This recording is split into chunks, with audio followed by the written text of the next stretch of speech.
Samsung এর এ surface সিরিজে 120x zoom পেয়ে যাবেন। তার সঙ্গে রিয়েলমি ফোনেও 120x জুম পেয়ে যাবেন, যেটি রিয়েলমি 13 প্রো কিংবা 14 প্রো এই সমস্ত ফোনে। তবে এত কম ছোট যে ডিভাইস, সেই কম ছোট ডিভাইস হওয়া সত্ত্বেও এই 120x জুম কিভাবে দিচ্ছে? কারণ একটি ক্যামেরাতে বড় সেন্সর থাকে, তার সঙ্গে বড় একটি লেন্স থাকে, যার মাধ্যমে 120x জুম দিয়ে থাকে। তবে এই ফোনগুলিতে এই 120x জুম কিভাবে কাজ করে? তবে আজকে এই ভিডিওতে বলবো ডিজিটাল জুম কি, অপটিক্যাল জুম কি, টেলিস্কোপিক জুম কি এবং তার সঙ্গে হাইব্রিড জুম কি, এবং এই হাইব্রিড জুমের মাধ্যমে স্যামসাং কিংবা রিয়েলমির মতো ফোনে 120x জুম হয়ে থাকে। তো চলুন দেখে নেওয়া যাক এই জুমগুলির মধ্যে পার্থক্য কি। প্রথমে বলি ডিজিটাল জুম। ডিজিটাল জুম কি? সিম্পলি যখন মোবাইলে আপনারা কোনো ফটো উঠান, ফটো উঠানোর পরে গ্যালারিতে যে সেই ফটোকে জুম করেন, জুম করলে দেখবেন ফটোর কোয়ালিটি কমে যায় এবং সেটি ক্রপ হতে হতে জুম হয়। সেটি একটি এক্সাম্পল ডিজিটাল জুম। এবং এই ডিজিটাল জুম প্রায় প্রত্যেকটা ফোনেই সাপোর্ট থাকে। নর্মালি যে কিপ্যাড ফোন হয়ে থাকে সেগুলিতেও সাপোর্ট থাকে, নর্মালি যে মিডল রেঞ্জের ফোন হয়ে থাকে সেগুলিতে, এবং তার সঙ্গে ফ্ল্যাগশিপ ফোন হয়ে থাকে সেগুলিতেও ডিজিটাল সাপোর্ট থাকে। এবং এই ডিজিটাল যে জুমগুলি হয়ে থাকে কি করে, যে সামনের অবজেক্ট আছে ক্যামেরা করার সময়, যখন ক্যামেরা দিয়ে সেটিকে আপনারা জুম করেন মোবাইলে, সেই জুম করার সময় দেখেছেন ছবির যে ক্লিয়ারিটি সেটি ধীরে ধীরে কমে যায়। যত জুম করবেন সাইডের বস্তুকে ক্রপ করবে এবং যাকে জুম করছেন সামনের বস্তুকে সেটি ফোকাস করবে। এবং একসময় যে দেখা যায় যে 10x কিংবা 20x ডিজিটাল জুম দিয়ে থাকে এবং সেই ফটোর কোয়ালিটি ততটা ভালো দেয় না। তবে এখন এআই এর জামানা চলছে এবং এই এআই দিয়ে সেই ফটোকে এনহ্যান্স করা হচ্ছে। তবে এনহ্যান্স করা হলেও ডিজিটাল জুমে ততটা ভালো জুমিং ফটো দেয় না। এটি গেল ডিজিটাল জুম। এবং অপটিক্যাল জুম কি? অপটিক্যাল জুমও একটি ডিজিটাল জুম। তবে অপটিক্যাল জুমে কি হয়, একটি সেন্সর লাগিয়ে দেওয়া হয়। যেমন ডিজিটাল জুমে ক্রপ করে ফটোকে তুলতে থাকে, তেমনি অপটিক্যাল জুমেও সিম্পলি ক্রপ করে যে কোনো বস্তুকে ছবি উঠিয়ে থাকে। তো এখানে একটি সেন্সর লাগিয়ে দেওয়া হয়, তার জন্য ফটোর স্টেবিলাইজেশন ঠিক থাকে এবং তার সঙ্গে তার কোয়ালিটি যেন ঠিক থাকে। এবং সেই সেন্সর লাগানোর কারণে এই ডিজিটাল জুমকে বলা হয় অপটিক্যাল জুম। তো এই সেন্সর লাগানোর কারণে কি কি সুবিধা হয়? এই সেন্সর লাগানোর কারণে সেটি একটি এক্সটার্নাল সেন্সর হয় এবং সেই এক্সটার্নাল সেন্সরের মাধ্যমে ফটোর কোয়ালিটি এনহ্যান্স করা হয় এবং তার সঙ্গে লো লাইটে ভালো জুমিং ফটো দিয়ে থাকে এবং তার সঙ্গে ফটোর যে নয়েজ থাকে সেটিকেও রিডিউস করা হয়। এছাড়াও ফটোর যে ভিডিও কোয়ালিটি সেটিকেও অনেক ভালো ইমপ্রুভমেন্ট করা হয়।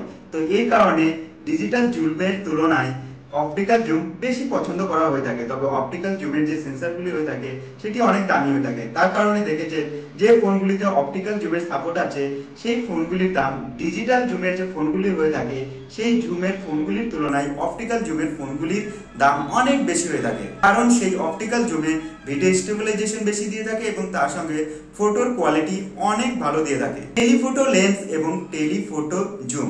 এবং এই টেলিফটো লেন্স এবং এই টেলিফটো জুম খুবই জনপ্রিয়, কারণ এই সময় যে সোশ্যাল মিডিয়াতে পপুলার যে ছবিগুলো হয়ে থাকে সেটি পোর্ট্রেট মোডের মাধ্যমে হয়ে থাকে। এবং ভালো যদি পোর্ট্রেট মোড নেওয়া যায়, যেমন গুগল ফোন হয়ে গেল, এছাড়াও MI A1 A2 এই সমস্ত যে সিরিজ ছিল, এবং এছাড়াও স্যামসাং এর ফোনে যে পোর্ট্রেট মোড হয়ে থাকে এবং আইফোনে যে পোর্ট্রেট মোড হয়ে থাকে সেগুলি সিম্পলি এই টেলিফটো লেন্সের মাধ্যমে নেওয়া হয়ে থাকে। এবং এই টেলিফটো লেন্স কি করে, যে টেলিফটো লেন্সের মাধ্যমে কিংবা টেলিফটো জুমের মাধ্যমে যখন কোনো ফটো তোলা হয় তখন কি করে, এই টেলিফটো লেন্স ব্যাকগ্রাউন্ডকে ব্লার করে দেয় এবং সামনের যে বস্তুকে আপনারা ফোকাস করবেন সেটিকেই ফোকাস করে একটি ভালো ফটো দিয়ে থাকে। এক্সাম্পল হিসাবে দেখছেন এই ফটোটি সিম্পলি কি করছে, যে টেলিফটো লেন্স অন করেছে, অন করার পর সেই সাবজেক্টকে ক্লিক করেছে এবং ক্লিক করার পরে সেই সাবজেক্টকে ফোকাস করেছে এবং চার সাইডে ব্লার করে দিয়েছে, যার কারণে এই টেলিফটো লেন্স আজ খুবই জনপ্রিয়।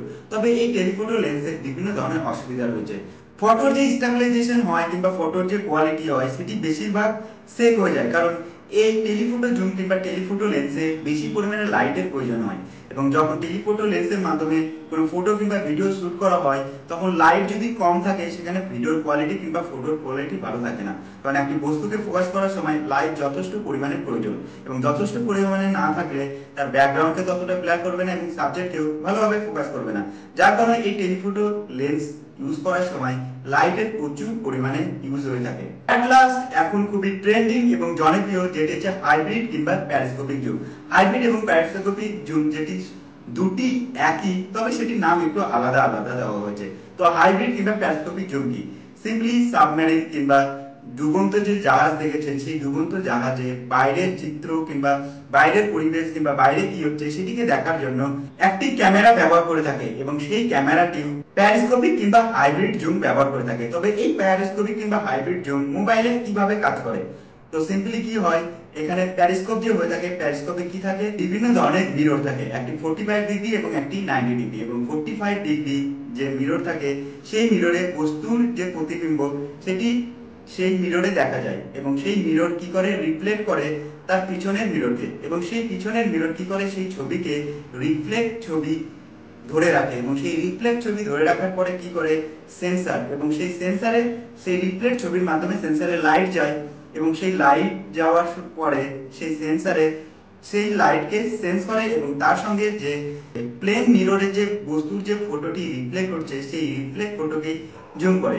সিম্পলি কি হয়, সামনে একটি বস্তু আছে, সেই বস্তুকে মিররে দেখানো হয়, এবং সেই মিররের বস্তুটি আরেকটি মিররে দেখানো হয়, এবং সে আরেকটি মিররে দেখালে কি হবে, সেই মিররের যে বস্তুটি আসছে সেই বস্তুর সঙ্গে লাইট আসবে, এবং সেই লাইটটি কি করবে, ক্যামেরার সেন্সরে পাস হবে, এবং ক্যামেরা সেন্সরে পাস দিয়ে হলে কি হবে, সেখানে সেই সেন্সরটি দেখতে পাবে, এবং সেই সেন্সরটি দেখার সঙ্গে সঙ্গে যে প্লেন মিররে যে রিফ্লেক্ট যে ফটো রয়েছে সেটিকে জুম করবে, এবং রিফ্লেক্ট ফটোকে যতই জুম করুক না কেন তার কোয়ালিটি ততটা ঘাটতে হবে না কিংবা রিডিউস হবে না।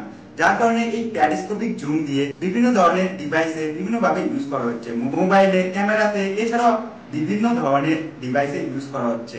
এবং স্যামসাং এবং রিয়েলমির মতো ফোন, এছাড়াও আরো অন্যান্য যে ব্র্যান্ডেড ফোনগুলি রয়েছে, এই সিস্টেম ব্যবহার করে দূরের বস্তুকে কাছে নিয়ে আসে, এবং সে তার কোয়ালিটি কোনো ঘাটতি কিংবা রিডিউস হয় না। তো এইভাবে স্যামসাং এবং রিয়েলমি ফোন এই প্যারিস্কোপিক কিংবা হাইব্রিড জুম ব্যবহার করে থাকে। তো আজ ছিল এই ভিডিও যে জুম কয় ধরনের এবং জুমগুলি কিভাবে কাজ করে এবং কোন জুম কতটা ভালো। তো আপনারা যদি একটি ফোন নিতে চান, এখন ট্রেন্ডিং এ চলছে হাইব্রিড কিংবা প্যারিস্কোপিক জুম, সেটি সিম্পলি মজা নেওয়ার জন্য এবং এআই ইমপ্লিট করে সেটিকে আরো ইমপ্রুভ করেছে, তো সেটি সিম্পলি টাইম পাসের জন্য আপনারা সেটি ইউজ করতে পারেন। তবে সব থেকে যদি ভালো জুম হয়ে থাকে মানে ভিডিওর জন্য, সেটি হচ্ছে অপটিক্যাল জুম, এবং তারপরে রয়েছে ফটো তোলার জন্য সেটি টেলিস্কোপিক জুম, এবং এই টেলিস্কোপিক জুম খুবই জনপ্রিয়, কারণ সেলিব্রিটিরাই টেলিস্কোপিক জুম বেশি ব্যবহার করে থাকে। তো আজ ছিল এই ভিডিও ভালো লাগলে ভিডিওকে লাইক করুন, তারপর সবার চ্যানেলকে সাবস্ক্রাইব করার জন্য। দেখা হচ্ছে পরের ভিডিওতে।